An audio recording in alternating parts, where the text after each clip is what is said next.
انا بفتكر ايام اول ما بقعد اسمع واتكلم مع حد أنا بجد بجد والله.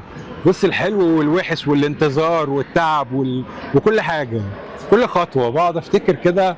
موضوع مش غصب مش عنك طبيعي. يا اندرو، غصب عنك غصب عنك غصب عنك. لان الفتره كمان بتاعت الانتظار، انت قابلت بدري. انا قابلت في سبعه، قابلت في سبعه، مش سبعه هو غصب عنك موضوع اللي صعب بيقول لك أوي. ما تحطهاش في دماغك دي. انا بقول ما تحطهاش في دماغك، وده الصح المفروض. هو ده بس الصح، بس انت غصب عنك.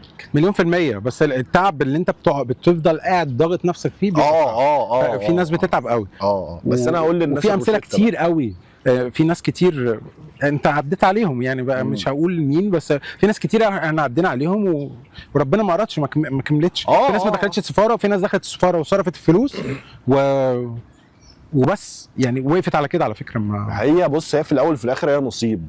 نصيب، وما تكدبش في اي كلمه تكتبها.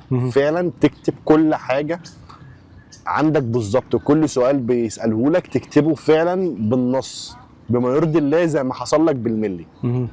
دي النصيحه. المهم روحت نمت، صحيت اذان المغرب، فطرت، وعايز اقول لك بقى بدات استوعب.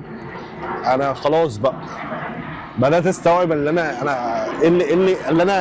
انا بقيت فيه خلاص بقى. بس فالحمد لله قلت انا اقضي رمضان كله والعيد، انت فاهمني، مش هروح لي مدعكه بقى رايحين